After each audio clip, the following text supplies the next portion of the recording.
1만 킬로미터 책 속 주인공 수포의 목사님을 만나 뵈었습니다. 탈북자들이 어떻게 한국에 들어오게 되는지, 그 가정과 납치된 탈북자들이 중국에서 어떻게 비참한 삶을 사는지, 북한 내 북한 주민의 실제 생활 등을 영상과 사진을 통해 리얼하게 듣고 보게 되었습니다. 목사님의 이야기를 들으며 북한과 탈북자, 북한 내 크리스찬과 지하교회에 대한 거짓이 아닌 진실을 알릴 의무가 제게 주어졌다는 생각이 들었습니다. 앞으로 수포맨 목사님께 보고 들은 내용 중에 공개할 수 있는 자료들을 추려서 하나씩 영상을 만들어서 올리도록 하겠습니다. 행복한 대로 TV.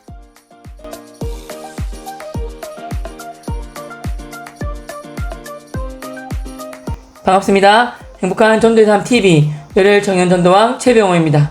지난주에 이시성 작가님을 만나 뵈었고, 이번 주에는 1만 킬로미터 책 속 실제 수포맨 목사님을 신희영님과 함께 만나 뵙게 되었습니다. 지금도 이게 꿈인지 생시인지 책 속에 있는 주인공을 현실에서 만나 뵈었기에 지금도 얼떨하고 놀랍기만 합니다. 사실 1만 킬로미터 책을 다 읽고 책을 덮으면서 반성과 함께 이런 기도를 했었습니다. 하나님, 어떻게든 이성 작가님과 수포맨 목사님을 도와드리고 싶습니다. 이렇게 도와드리고 싶다는 기도하게 하시는 것 보니 언젠가는 두 분 만나게 해주시겠네요. 이런 기도가 자연스럽게 나왔습니다. 그렇게 기도한 지 일주일도 채 지나지 않아 이성 작가님을 만나 뵙게 되었고, 이번에 수포맨 목사님도 만나게 된 것입니다. 기도 응답을 이렇게 빨리 해주신 하나님께 정말 감사드립니다. 신희영과 같이 수포맨 목사님과 마주 앉아 음료와 과일을 먹으며 이야기를 나누었습니다. 책에서 글로 알던 분이 책을 찍고 나와 눈앞에 현실로 나타난 것이 너무나 놀라웠습니다. 더 신기한 것은 이성 작가님이 책에서 말씀하신 그대로셨습니다. 폰 5개가 든 가방을 항상 손달 거리에 두셨습니다. 우리와 여러 이야기를 나누는 와중에도 쉴 새 없이 전화가 오고 카톡이 왔습니다. 태국 조직원들이 탈북한 여성들을 태우고 지금 어디로 이동 중이라며 그 여성분들의 사진을 카톡으로 보내왔습니다. 20대 중반의 젊은 여성분들이었습니다. 18살의 중국 인신매매범들에게 잡혀 20살 이상 많은 정신이 이상한 중국 남편에게 팔려 강제로 결혼하고 아기도 낳고 폭력을 당하고 짐승만도 못한 취급을 받으며 힘들게 하루하루를 버티다가 7, 8년이 지나 도망쳐 나온 여성 등 한 명 한 명 그 사연들이 다 기가 막혔습니다. 지금 수포맨 목사님은 머릿속으로 탈북자들이 이 시간쯤에 태국에서는 어디쯤, 라오스에서는 어디쯤, 필리핀에서는 어디쯤 가고 있어야 한다고 모든 계산을 다 하고 계신 것 같아 보였습니다. 우리와 대화는 나누고 있지만 마음은 줄곧 콩밭에 있으셨습니다. 그 콩밭은 바로 현지에서 조직원들이 연락해 오는 5대의 휴대폰이었습니다. 목사님께서도 제 마음이 온통 여기 콩밭에 가 있네요 라고 말씀하셨습니다. 그리고는 허허하고 기분 좋게 웃으셨습니다. 그것도 그럴 것이, 이거는 어느 예능 프로 무슨 탈출 게임이 아니라 현실이기 때문에 충분히 목사님의 마음이 이해가 되었습니다. 탈북자들이 중국에 있다가 잡히면 2달 정도 감옥에 있다가 나오는데, 한국행을 하다가 잡히면 북송당하고 반드시 죽게 된다고 말씀하셨습니다. 지금 탈북하여 강남에 목사님이 만든 지정된 센터에 이동하고 있는 사람들이 만약 여러분의 부모님, 형, 누나, 동생이라고 생각해 보십시오. 피가 마르고 애간장이 타고 무사히 잘 도착했다는 연락이 올 때까지 긴장의 끈을 놓을 수 없을 것입니다. 그래서일까요? 항상 여기 이동하는 사람들이 잘 도착할 때까지 신경 쓰고 하나하나 모든 상황을 컨트롤하시며 지시하시는 목사님은 진짜 몸이 10개나도 모자라게 보였습니다. 이렇게 하루 이틀도 아니고 매일매일 일하시며 탈북자들의 생사를 책임지다 보니 생리가 17개가 빠졌다고 합니다. 그래서 지금 그만큼 이들을 전부 임플란트를 하고 있으셨고요. 너무나 놀랍고 안타까운 이야기를 해주셨는데요. 코로나 이전에는 한 명을 빼내오는데 170만에서 180만원이면 되었다고 합니다. 그러나 코로나가 끝나고 지금 한 사람을 구출하려면 그 전에 10배인 1,800만원이 든다고 하셨습니다. 그래도 최근에는 조금 깎아서 1650만 원이라고 합니다. 앞으로 계속 돈을 내리실 거라고 말씀하시며 선한 미소를 또 지어 보이셨습니다. 벽면에 있는 사진들을 쭉 한번 설명해 주셨습니다. 이 친구는 강간당하고 강제로 낙태수술 당하다가 죽은 아이. 이 친구들은 강제 북송 직전에 탈주시켜서 한국에 데리고 온 아이들. 사진 하나하나 설명을 들을 때마다 놀라움의 연속이었습니다. 그러다가 가장 저를 놀라게 한 것은 이 친구들은 장기 적출 직전에 살려서 데리고 온 아이들. 무슨 나쁘고 잔인한 영화도 아니고 실제 그런 끔찍한 일을 당할 뻔한 아이들. 사진 속 그 아이들은 해맑게 웃고 있는 아름다운 아이들이었습니다. 차마 듣고 유튜브 방송이라도 말할 수 없는 사연들이 너무 많았습니다. 말씀을 들으면서 너무 놀라서 저절로 두 손으로 제 머리를 움켜쥐었던 게 한두 번이 아니었습니다.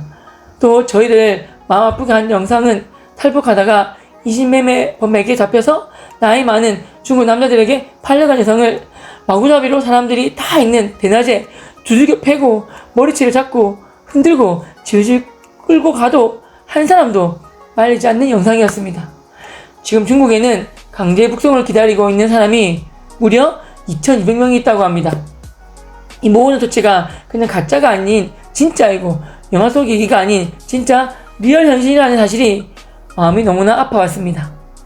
북한 노동자 한 달 월급이 2,700원, 우리 한국 돈으로 단돈 350원이라고 합니다. 그나마 그렇게 월급을 받는 사람들이 전체 5% 정도라고 말씀하셨습니다. 한 달 월급이 2,700원밖에 안 되는데 놀라운 것은 북한에도 5만원짜리 지표가 있다는 사실입니다. 우리나라 가면 똑같이 따라하는 것이지요. 왜일까요? 그건 다음 편 영상에서 전해들을 보여드리면서 말씀드리겠습니다. 탈북자들이 1년에 북으로 보내는 돈이 400원 정도가 된다고 하셨는데요. 그 배송 과정을 영상으로 보았습니다. 배송을 맡은 사람이 배달가는 길을 영상을 찍습니다. 가족에게 직접 전달하고 돈을 잘 받았다고 사진이나 영상을 찍는 것으로 마무리하는 것입니다. 그리고 하나 안타까운 사진을 보았는데요. 평양 대부흥운동의 시작점 장대현 교회, 그 장대현 교회 무너진 자리에 김일성 동상이 크게 세워져 있었습니다. 이렇게 무너뜨린 교회의 터마다 수천 개의 김일성 동상을 세워 놓았다고 합니다. 소별 목사님의 꿈은 북한 홀로코스트, 북한 선교박물관을 건립하는 것이라고 말씀하셨습니다. 정말 방대한 영상과 사진 자료들을 가지고 계셨습니다. 목사님의 꿈, 이야기를 들으며 꼭 그 꿈을 이루어 주시길 하나님께 기도하면서 힘이 닿는 만큼 목사님이 지금 하시는 사역에 도움을 드려야겠다고 다짐하게 되었습니다. 이야기를 마무리할 즈음에 사모님께서 저희들에게 성경책을 이렇게 2개씩 주셨습니다. 약 10년 전에 북한으로 보낸 성경책이라고 하셨습니다. 1000권 정도 보내면 약 1권 정도가 북한에 전달될까 말까 하는 정도였다고 말씀하셨습니다. 신약 전서인데요. 이렇게 작게 돼 있어요. 그리고 이렇게 책에 직접 사인까지 해주셨습니다. 앞에는 이현 작가님의 사인이, 뒤에는 수보 목사님의 사인을 받은 책이 되었습니다. 마지막으로 저희들에게 하신 목사님의 말씀에 가슴이 뭉클했습니다. 저는 가장 행복합니다. 민족의 어려움을 보게 하시고 사람들을 살리게 하시고 하나님이 부족한 저를 사용하심에 참으로 감사하고 기쁩니다. 이 말씀을 마지막으로 하셨습니다. 그리고 오늘의 만남을 기념하기 위해 수포맨 목사님과 사모님과 신영님과 제가 사진을 찍었습니다.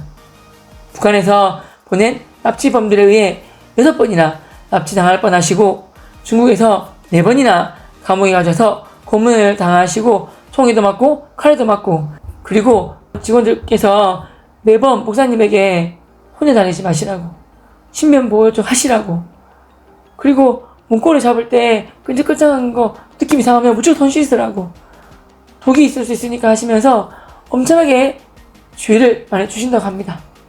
생명을 살리기 위하여 이런 신변 위협을 마다하지 않으시는 목사님을 어찌 존경하지 않을 수 있고 돕지 않을 수 있겠습니까? 여러분, 북한 탈북자들을 위해 기도 많이 해주시고 그들을 위해 물리적으로도 많이 도와주시면 진심으로 감사드리겠습니다. 유튜브 방송 시작하며 글로는 띄운 적이 있지만 이렇게 말로 후원을 말씀드린 건 유튜브 시작하고 4년 만에 처음인 것 같습니다. 인신매매범에 의해 몸팔러 가야 하는데 그 당시 1,000만 원 돈이 없어서 안타깝지만 목사님이 연락처만 주고 그냥 오신 적이 있다고 합니다. 그렇게 몇 년 뒤 아기도 낳게 되고 여러 이루 말할 수 없는 힘든 일을 겪으면서도 끝까지 목사님 연락처를 버리지 않고 가지고 있다가 목사님께 도와달라고 연락이 다시 온다는 말씀을 힘들게 하셨습니다. 그 말씀을 듣는 저희도 너무 안타깝고 힘들고 괴로웠습니다.